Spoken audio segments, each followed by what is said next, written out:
हमारा आपका साथ बस यहीं तक है। इसके बाद हम आपका साथ नहीं दे सकते। हाँ, इसके बाद केवल पति और पत्नी ही होते हैं, और कोई नहीं। परिहास बंद कर नितंबिनी। आर्यपुत्र सारी आवश्यक वस्तुएं रख दी है। चल नितंबिनी, अब हम चलते हैं। क्या कहती हो, चले? रुके। अच्छा चल चलते हैं। चल चलते हैं। पधारिए पधारिए आर्यपुत्र, पधारिए। चल।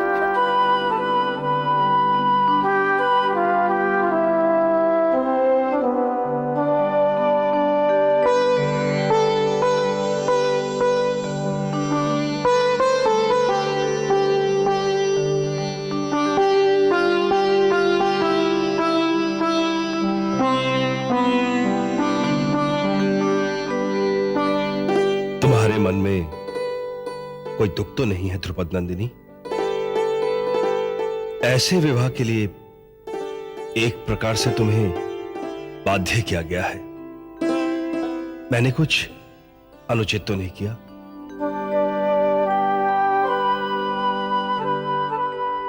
आप धर्मराज हैं, जो करते हैं उसके पीछे धर्म का ध्यान है।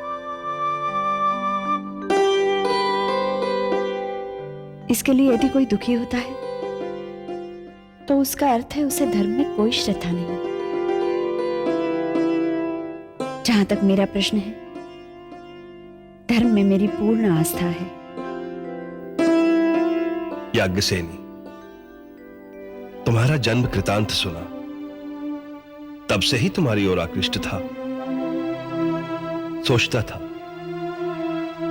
कैसी होगी वो वीर कन्या जिसने अपने पिता की प्रतिशोध की अग्नि में अपना पूरा बचपन स्वाह कर दिया। तभी से मैं जानता था तुम्हारे बिना धर्म की रक्षा संभव नहीं। तुम्हें अपनाना ही पड़ेगा। अग्नि की साक्षी में तुमने मुझसे विवाह किया है। मेरे लिए इतना ही यथेष्ट है। तुम अर्जुन की हो। स्वयंवर में विजय उसी ने पाई। वास्तव में तुम्हारे साथ संसार बसाने का अधिकार उसी को है।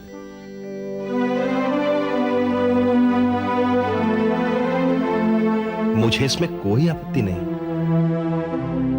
हमारे बीच यही पवित्र संबंध रहे। इसमें मां के वचन भी अन्यथा नहीं होंगे और तुम्हारा नारीत्व भी अपमानित नहीं होगा। अन्य भाई मेरी बात से सहमत होंगे। तुम्हारा क्या मत है? आप धर्मराज कहलाकर पूजा पाते रहेंगे और मैं सारा जीवन असत्य में बिताकर पाप अर्जित करती रहूं। मुझे संसार चाहे असत्य कहे, परंतु पतियों के पास जीवन भर असत्य, अपूर्ण और अविश्वसनीय जीवन को भोगूं। हम पांचों को संतुष्ट करना सहज नहीं है पांचाली। हम पांचों की 5 प्रकार की रुचि और 25 प्रवृत्तियां हैं। अब मुझे जो प्रिय है संभवतः उन्हें प्रिय ना हो। मैं तुम्हें जैसा देखना चाहूं दूसरे देखना ना चाहे। अब मैं तुमसे कहूं मंदिर जाओ तो भीम कहेगा रसोई घर में जाओ, अर्जुन कहेगा आखेट करने चलो, और नकुल अश्व की पीठ पर बैठकर वन विहार चलने को कहेगा, और सहदेव वो कहेगा एकांत आंगन में बैठकर आकाश के नक्षत्र को देखें। तब क्या करोगी तुम? किसकी बनोगी? किस किस की बात रखोगी तुम पांचाली? आप जो आज्ञा देंगे वैसा ही होगा, क्योंकि आपकी आज्ञा का अन्य भाई भी पालन करते हैं। बात इतनी सहज नहीं है याज्ञसेनी। तुम्हें इसमें कष्ट होगा। पुरुष की प्रकृति से तुम तुम परिचित नहीं हो। अपनी प्रिय वस्तु पर वो अन्य किसी का अधिकार सहन नहीं कर सकता। और वैसे भी तुम हम पांचों की प्रियतमा हो। हम में से कोई भी पल भर के लिए भी तुम्हें अपने से दूर करना नहीं चाहेगा। किसी को तनिक भी उपेक्षा सहन नहीं होगी। तब क्या अवस्था होगी? मैं आपको वचन देती हूँ, मेरे कारण आप लोगों को कष्ट नहीं होगा। सब मुझे संपूर्ण रूप में पाएंगे। द्रौपदी धरती की तरह सब कुछ सहने वाली नहीं है, परंतु वो कुटिलता और अविश्वसनीयता से घृणा करती है। तब आओ याज्ञ से मेरे जीवन में अंशीदार बनकर अब मेरी धर्मपत्नी बनो।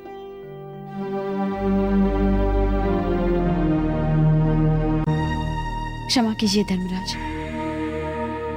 अभी भी मेरा विवाह संपूर्ण नहीं हुआ। प्रभात पूर्व मंगल स्नान करके पवित्र वेदी के सामने मुझे पुनः बैठना होगा। अग्नि को साक्षी रखकर वैदिक रीति से पतिवरण करने की योग्यता किसी कुमारी कन्या में ही होती है, ये आप जानते हैं। जीवन की प्रथम परीक्षा में सहज ही उत्तीर्ण हो गई हो तुम याज्ञसेनी। तुम्हारी सत्यनिष्ठा और आत्मसंयम ही मेरी कामना है, परंतु प्रश्न फिर भी शेष है, ये रात्रि कैसे कटेगी? आप विश्राम करें। आपकी सुख निद्रा के लिए मैं बैठकर पाद सेवा करती रहूंगी और रात बीत जाएगी। विश्राम तो तुम्हें करना चाहिए, तुम थक गई हो। मेरी चिंता मत करो, मैं यहां बैठा खेलता रहूंगा। खेलते रहेंगे? क्या? द्यूत क्रीड़ा। किसके साथ? अकेले अकेले। अकेले अकेले? हाँ, सब खेलते हैं। सबसे मेरा अर्थ है तुम, मैं, पृथ्वी के सभी नर नारी, कीट पतंग। वैसे हम सब स्वयं नहीं खेलते, हमें कोई निर्देश देता है, हमसे कोई पासे फेंकवाता है और हम खेलते हैं। हम स्वयं किसी के हाथों के पासे हैं पांचाली। परंतु अकेला कोई कैसे खेल सकता है?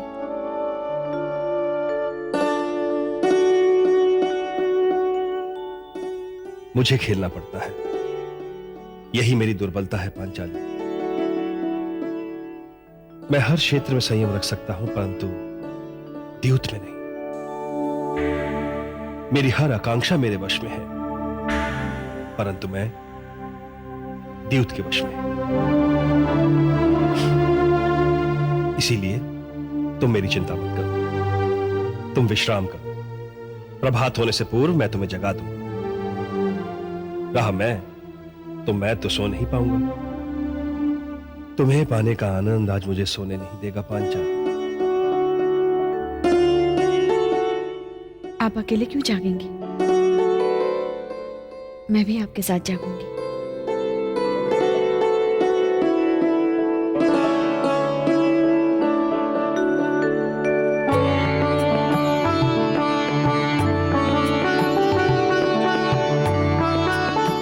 आज के बाद आप अकेले नहीं खेलेंगे, मैं भी आपके साथ खेलूंगी।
राजकुमारी, सुहागरात कैसी बीती?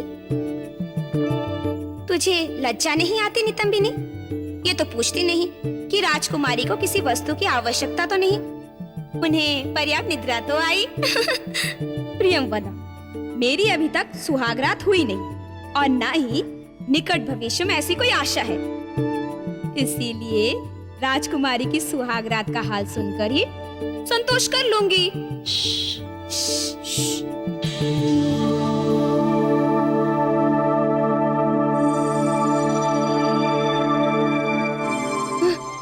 तो क्या राजकुमारी रात भर आप चौसर? अधिक प्रश्न मत करो। कुछ ही समय बाद पवित्र स्नान करके मुझे दूसरे भाई के साथ विवाह के लिए प्रस्तुत होना है। जब तक मैं माता कुंती से आशीर्वाद लिया मेरे स्नान की व्यवस्था करो। जो आज्ञा राजकुमारी।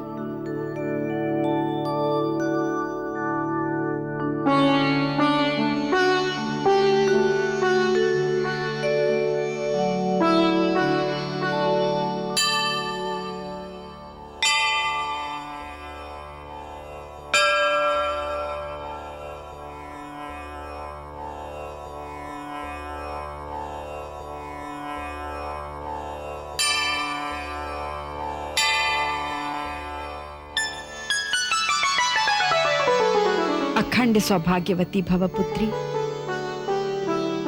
आशा है तुम्हें मेरा पुत्र प्रिय लगा होगा। वे तो साक्षात धर्म है, उनसे किसी को क्या निराशा हो सकती है। मेरे पुत्र पूर्ण रूप से निर्बल और निष्कलंक तो नहीं है, क्योंकि अंततः वो पुरुष ही तो हैं, परंतु बहुतों से श्रेष्ठ हैं। उनके दोष नहीं, उनके गुण देखने की चेष्टा करना ये मेरा परम कर्तव्य रहेगा। मैं धन्य हूं पुत्री। आज तेरा विवाह मेरे दूसरे पुत्र भीम से है। तू तो जानती है, अग्नि को साक्षी रखकर वैदिक रीति से पति वरण करने की योग्यता एक कुंवारी कन्या में ही होती है। यही बात मैंने आपके ज्येष्ठ पुत्र से कही माता। तो फिर उन्होंने मुझे चौसर के कुछ विचित्र ताओपेच सिखाए। तू धन्य है पुत्री, तू धन्य है। अब आज्ञा दीजिए, पवित्र स्नान का समय हो गया है। सौभाग्यवती भव।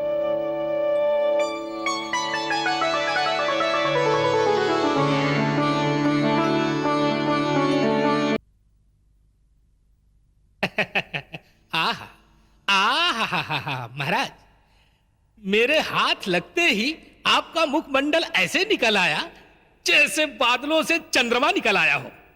क्या तुझे मेरा मुख चंद्रमा प्रतीत होता है? तू अंधा है या चाटुकार? महाराज, हमारा तो काम ही है अपने ग्राहकों को प्रसन्न रखना। तू बड़ा चतुर है रे नथु। अच्छा, तू तो राजकुमारी को बचपन से जानता होगा। हाँ। कैसी है तेरी राजकुमारी? महाराज, अभी भी आपको हमारी राजकुमारी पर संदेह है? हमारी राजकुमारी ने वो किया है महाराज जो आर्यावर्त में आज भी किसी राजकुमारी के लिए करना संभव नहीं था। एक पति के साथ निभाना कितना कठिन होता है, लेकिन हमारी राजकुमारी ने 5 पतियों के साथ में निभाने का उत्तरदायित्व लिया है। तू कहना क्या चाहता है नथु? कि हम 5 भाई इतने अशिष्ट हैं कि तेरी राजकुमारी को हमारे साथ निभाने में कठिनाई होगी?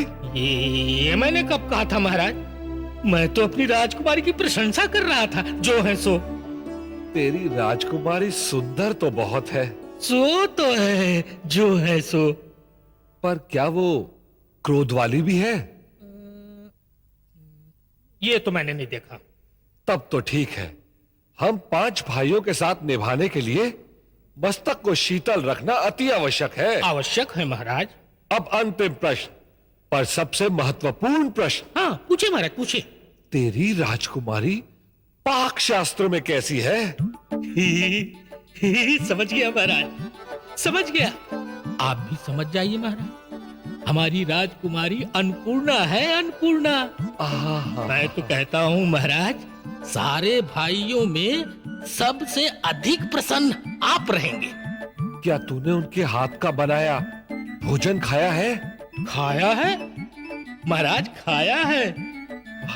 महल में इतनी सेविकाएं हैं, लेकिन रसोई का उत्तरदायित्व हमारी राजकुमारी ही संभालती हैं। और महाराज नित्य कम से कम एक पदार्थ स्वयं बनाकर खिलाती हैं। ये तूने बहुत अच्छी सूचना दी है नथु। सूचना प्राप्त होते ही भूख लगाई। महाराज, हस्तिनापुर में सूचनाएं लेने की ही प्रथा है या सूचनाओं के बदले में कुछ पुरस्कार देने की भी प्रथा है? पुरस्कार? कैसा पुरस्कार? यहाँ मुझे भूख लगी है और तुझे पुरस्कार की सूझी है? ठीक है, रहने दीजिए। माता कुंती से ले लूंगा। ले लेना। विवाह की विधि पूरी किए बिना भोजन भी ग्रहण नहीं कर सकते। कैसी दुविधा है ये। विराट नरेश, आपका भविष्य आर्यावर्त के भविष्य से अलग नहीं है, और आर्यावर्त का भविष्य पांडव पुत्रों के हाथों से लिखा जाने वाला है। इसलिए यदि आपको अपने भविष्य की चिंता है तो आपको पांडवों के भविष्य में रुचि लेनी चाहिए। ऐसा मेरा परामर्श है। वासुदेव, महाराज धृतराष्ट्र अपने पुत्र प्रेम के लिए जगविदित हैं, और गांधार नरेश शकुनी अपनी कूटनीति के लिए। क्या वे कभी भी युधिष्ठिर को सम्राट बनने देंगे? और इस स्थिति में इस बात का आश्वासन कौन देगा कि हस्तिनापुर के भावी सम्राट युधिष्ठिर ही बनेंगे? इस बात का आश्वासन मैं आपको देता हूं विराट नरेश। और क्या यह संभव नहीं कि युवराज दुर्योधन लाक्षागृह की तरह फिर पांडवों का सर्वनाश करने का प्रयत्न करें? यह तो निश्चित है। युवराज दुर्योधन तो प्रयास करते रहेंगे, और वे अपने प्रयासों में सफल हो गए तो? जो पांडवों को लाक्षागृह से जीवित बाहर निकाल सकता है वही उनको हर स्थिति से बचा सकता है। और फिर आप तो पांडवों को उनकी जीवनी शक्ति द्रौपदी भी मिल गई है। द्वारकाधीश प्रणाम। राजकुमारी आपके दर्शन करना चाहती हैं। क्षमा करे विराट नरेश, यह चर्चा आगे भी चलती रहेगी। द्रौपदी की विदाई तक मैं यही हूं, फिर चर्चा करेंगे। इस समय आप मुझे आज्ञा दें। प्रणाम।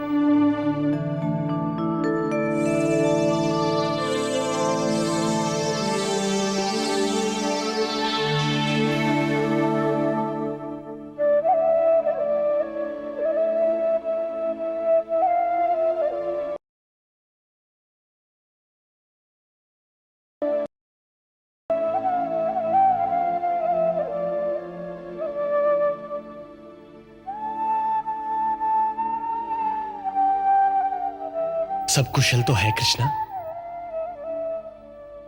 ये तो इस पर निर्भर करता है तुम्हारे लिए कुशलता की परिभाषा क्या है। कोई विशेष समस्या? सखा, तुम जानते हो पत्नी होने का अर्थ क्या होता है? पत्नी होने का अर्थ होता है पति के प्रति तन और मन से समर्पित होना। और युधिष्ठिर के प्रति समर्पण भीम के प्रति अन्याय होगा, क्योंकि विवाह की वेदी केवल कुंवारी कन्या के लिए होती है, यही ना? अब तक तो मैंने सब संभाल लिया है। मेरे प्रथम पति ने इसमें मेरा पूरा सहयोग दिया है, परंतु आगे क्या होगा सखा? आगे? आगे क्या कठिनाई उत्पन्न हो सकती है कृष्णा? पांचों तुम्हें प्रेम करते हैं, और जहां तक तुम्हारा प्रश्न है, मैं जानता हूं तुम्हारे अंदर इतना प्रेम है कि तुम पांचों को समान रूप से प्रेम कर सकती हो। प्रश्न प्रेम का नहीं है, प्रश्न अधिक स्थूल और व्यवहारिक है। मैं जानती हूं तुम आत्मा से संबंधित प्रश्नों के उत्तर बड़ी सरलता से देते हो, परंतु प्रश्न आत्मा से संबंधित नहीं, देह से संबंधित है, देह के बंटवारे के संबंधित। देह आत्मा से अलग नहीं है कृष्णा। आत्मा का जो भाग दिखाई पड़ता है वो देह है, और देह का जो भाग दिखाई नहीं पड़ता है वही आत्मा है। देह भोजन करती है, भोजन से रक्त, मांस, मज्जा बनते हैं, ऊर्जा उत्पन्न होती है, ऊर्जा से विचार बनते हैं, भावना बनती है। इन्हीं विचार और भावनाओं से आत्मा और परमात्मा की प्यास जन्म लेती है। तेरी समस्या देह नहीं है कृष्णा, तेरी समस्या है कि तू कब किसके साथ रहेगी, तेरे दिनों और रात्रियों का बंटवारा कैसे होगा। मुझे आश्चर्य हो रहा है सखा, एक पुरुष होकर एक स्त्री के साथ ऐसे विषय पर निसंकोच होकर बातें कैसे कर लेते हो तुम? अपनी निर्लज्जता के लिए तो मैं प्रसिद्ध हूं कृष्णा। क्या तूने ये नहीं सुना कि मैं कैसे यमुना में स्नान करती गोपियों के वस्त्र लेकर कदम्ब के वृक्ष पर चढ़ गया था और उन्हें जल के बाहर निर्वस्त्र होकर आने के लिए विवश कर दिया था? सुना तो है, परंतु विश्वास नहीं होता। तुम स्त्रियों का इतना सम्मान करते हो, फिर तुम ऐसा कैसे कर सकते हो? यह सत्य है कृष्णा। परंतु क्यों? क्या तुम उन गोपियों का अपमान करना चाहते थे? मैं केवल उन्हें एक संदेश देना चाहता था, उन्हें उनके झूठे विश्वासों के आवरणों से मुक्त कर देना चाहता था। देह में ऐसा कुछ नहीं है कृष्णा जिसे छुपाया जाए। पूरी प्रकृति नग्न है, परमात्मा जहां है नग्न है। तो क्या तुम ये कहना चाहते हो स्त्रियों और पुरुषों को भी पशु, पक्षी, पहाड़, वृक्षों जैसा नग्न रहना चाहिए? मैं ये नहीं कह रहा हूं कृष्णा, वस्त्र आवश्यक है, शीत से बचने के लिए आवश्यक है, धूप और वर्षा से बचने के लिए आवश्यक है। वस्त्र देह को आकर्षक बनाते हैं, इसलिए उनका उपयोग करना उचित है। परंतु वस्त्रों का नैतिकता से कोई संबंध नहीं है कृष्णा। वस्त्र व्यक्ति के चरित्र की पहचान नहीं है। वस्त्र आवश्यकता है, नैतिकता नहीं। और जिस दिन वस्त्र आवश्यकता के स्थान पर नैतिकता से जुड़ जाएंगे, उस दिन समाज में अश्लीलता जन्म लेगी कृष्णा। तुम अद्भुत हो सखा। जब तुम समझाते हो तो बात कितनी भी असुविधापूर्ण हो, समझने में कितनी भी कठिन हो, उचित लगने लगती है। सत्य सदैव असुविधापूर्ण और कठिन होता है कृष्ण, इसीलिए सत्य कभी कभी प्राण ले लेता है। अच्छा, ये बताओ, तुम गोपियों को उनके झूठे विश्वासों के आवरण से मुक्त करना चाहते थे, परंतु यदि किसी स्त्री का सच में वस्त्रहरण हो तो तुम क्या करोगे? यदि कोई प्रेमी अपनी प्रेमिका का वस्त्र हरण करता है तो ये प्रेम है कृष्ण, और यदि कोई कामुक अपनी वासना में अंधा होकर बलात् किसी स्त्री का वस्त्र हरण करता है तो यह अन्याय है। और मैं कृष्ण ये वचन देता हूं कि मैं यह अन्याय नहीं होने दूंगा। सखा, तुम वचन इतनी सहजता से देते हो जितनी सहजता से व्यक्ति सांस लेता है। कैसे करते हो तुम ये? सांस लेने के लिए सोचना नहीं पड़ता है कृष्णा, मुझे भी वचन देने के लिए सोचना नहीं पड़ता है, बस हो जाता है। परंतु तुमने अभी मेरे प्रश्न का उत्तर नहीं दिया। कौन सा प्रश्न कृष्णा? देह के बंटवारे का प्रश्न।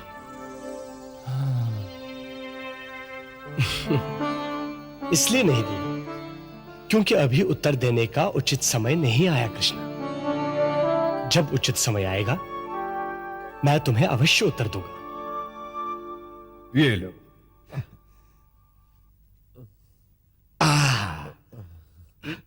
बस कर अर्जुन, बस कर। मैं कुछ कामाकर्षक दिखूंगा तो क्या हो जाएगा? विवाह तो निश्चित हो गया है, बस अब विधि बाकी है। मुझे पता है भैया कि आपको भूख लगी है। परंतु क्या है कि विवाह के पहले यह बलिदान तो करना ही पड़ता है। अर्जुन, तू जाके देख द्रौपदी वेदी पर पहुंची है या नहीं। कन्या सदैव वर के बाद ही आती है।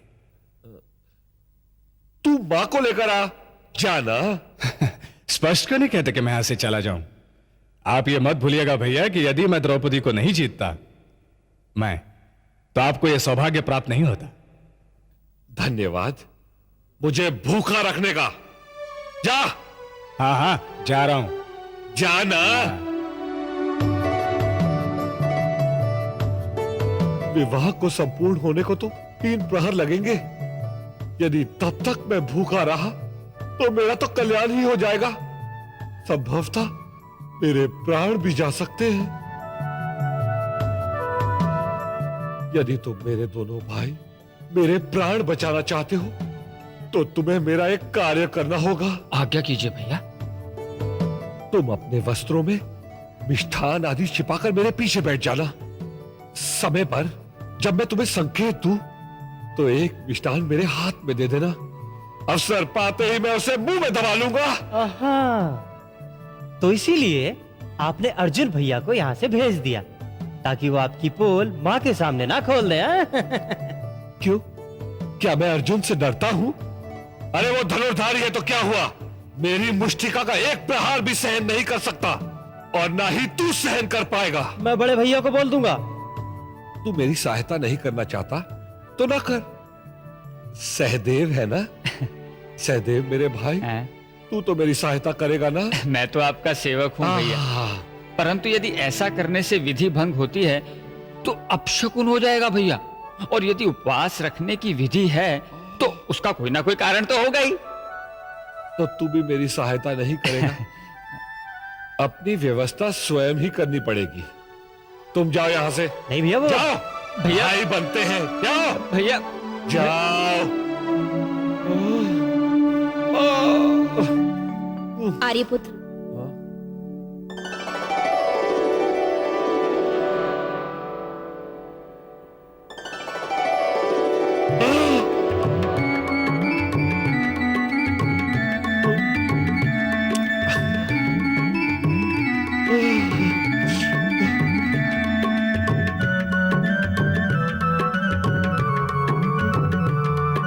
ये राजकुमारी ने भिजवाया है। विवाह विधि लंबी चलेगी, तब तक आपका भूखे रहना आपके स्वास्थ्य के लिए उचित नहीं होगा। इसीलिए राजकुमारी की प्रार्थना है कि आप चुपके से थोड़ा सा जलपान कर लीजिए। सच, किसी को पता नहीं चलेगा। तुम्हारी राजकुमारी ने ऐसा कहा? हाँ, तुम्हारी राजकुमारी धन्य है।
विदुर,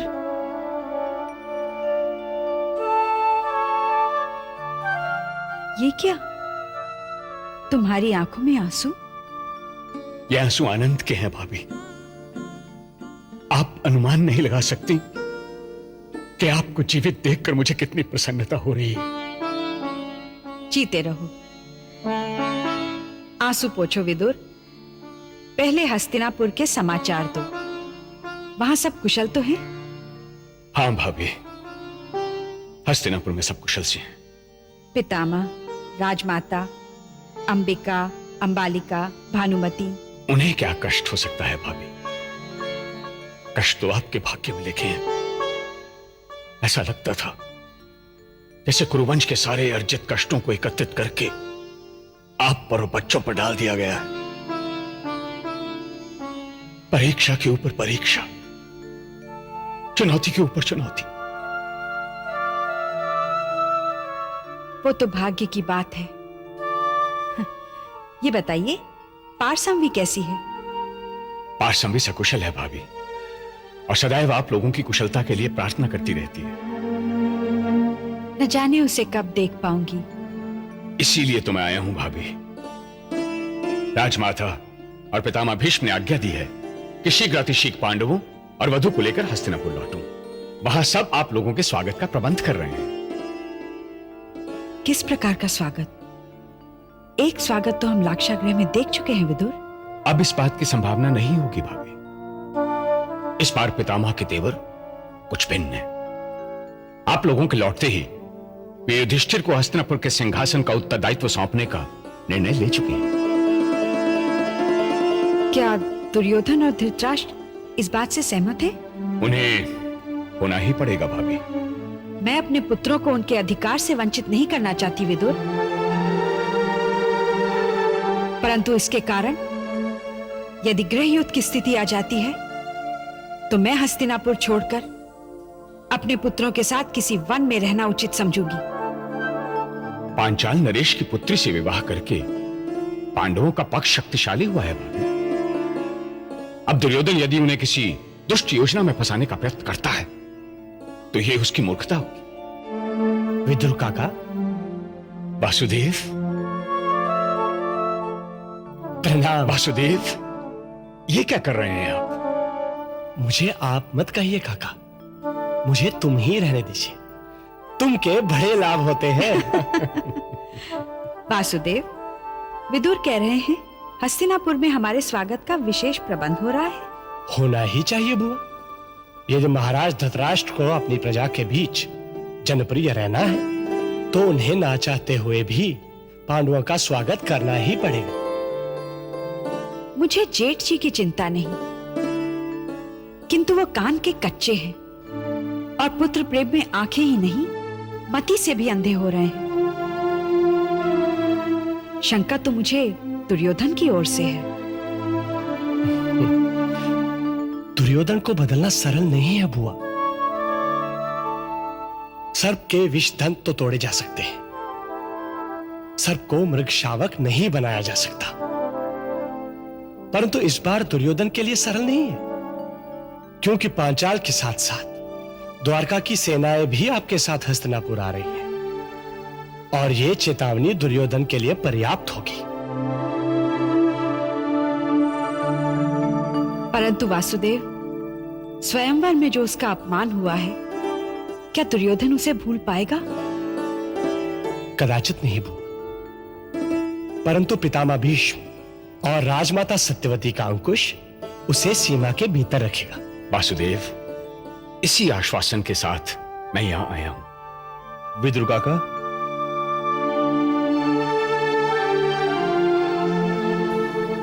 आयुष्मान भव। युधिष्ठिर, अर्जुन, आंखें व्याकुल हो गई थी तुम्हें देखने के लिए मेरे बच्चों। यदि आपने संकेत न दिया होता और अपने दूत न भेजे होते तो निश्चय ही आपको हमारी अस्थियां देखने को मिलती। विदुर काका, यदि अब दुर्योधन ने कोई ऐसा प्रयत्न किया तो मैं शांत नहीं बैठूंगा। मैं उसे पर्याप्त उत्तर दूंगा। वन से ही मेरी भुजाएं भड़क रही हैं। जब मैंने उसे स्वयंवर में देखा तो मुझे अपने आप पर नियंत्रण रखना कठिन हो रहा था। वो तो बड़े भैया और वासुदेव के संकेत के कारण मुझे चुप रहना पड़ा। दुर्योधन का समय भी आएगा अर्जुन, परंतु अभी नहीं।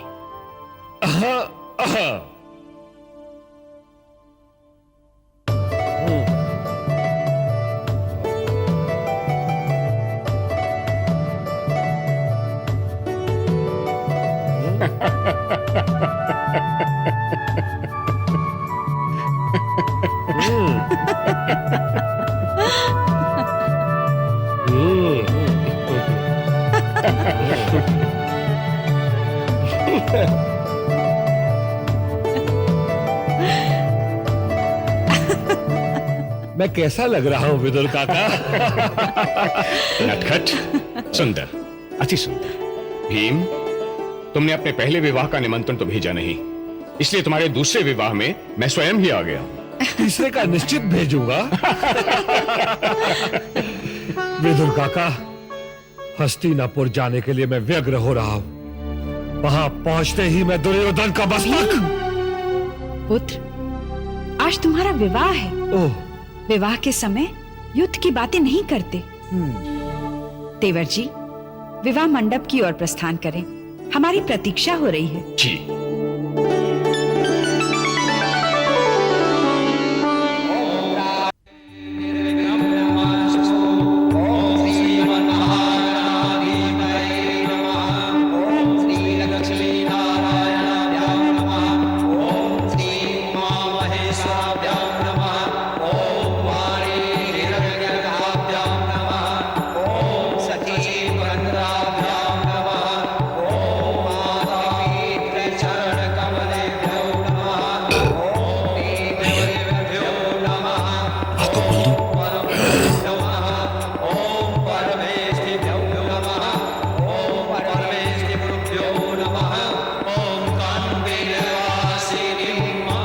यजमान, कन्या को बुलवाइए।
है